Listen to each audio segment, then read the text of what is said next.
Think about your morning routine. The warmth of the mug in your hands, the rich, familiar smell filling the kitchen, that very first sip.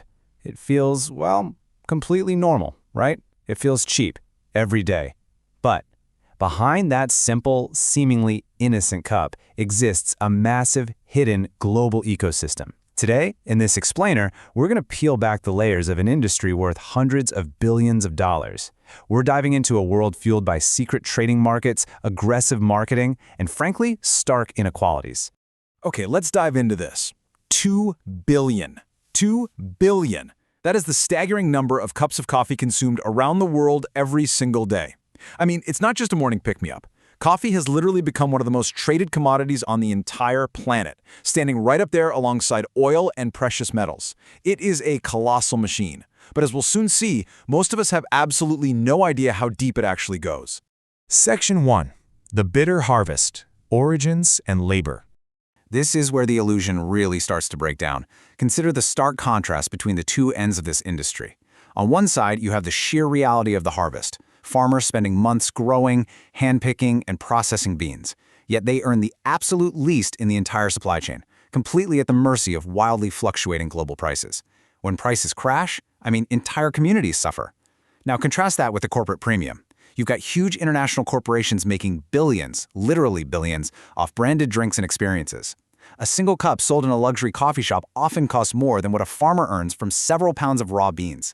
That is the hidden imbalance we almost never see. Section 2. The Global Business Machine, the Hidden Supply Chain.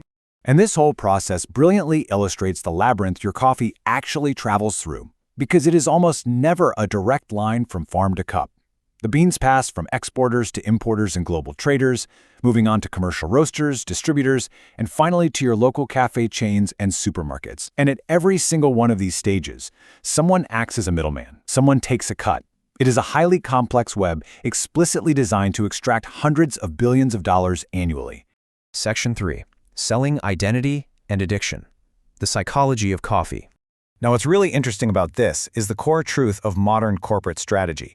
Coffee companies aren't just selling you roasted beans in hot water anymore. They are selling identity. Modern coffee culture is meticulously calculated around lifestyle and emotion. Think about the last cafe you visited. You weren't just buying a drink, were you? You were buying an atmosphere. Brands use these premium, relaxing environments, carefully curated colors and music, slick packaging, and highly specific social media aesthetics.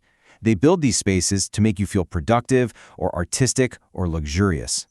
People don't just drink coffee anymore. They wear the brand as a part of their personality. It's absolutely a status symbol. But selling identity? That's really only half the equation. The other half is just basic human biology. Caffeine, a natural stimulant that temporarily increases alertness and reduces fatigue. For millions of us, coffee is so deeply ingrained in our routine that skipping it actually triggers physical withdrawal.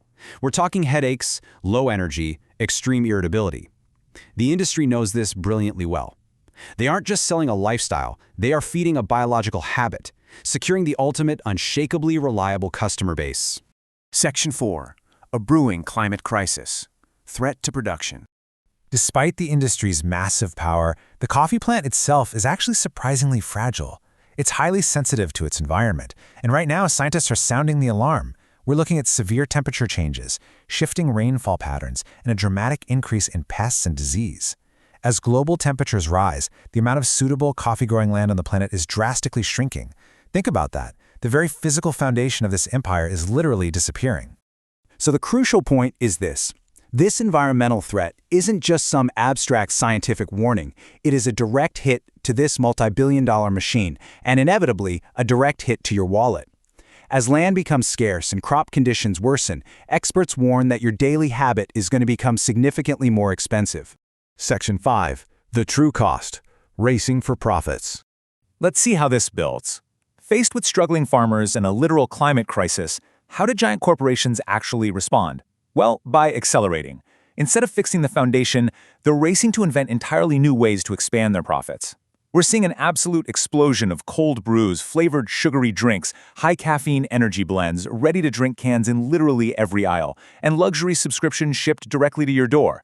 Coffee is no longer just a beverage. It's this sprawling, inescapable ecosystem influencing global trade, agriculture, advertising, and our daily behavior. And perhaps the most surprising part of this entire investigation is just how incredibly quiet it all is. Most people never think about any of this when they take that first sip in the morning.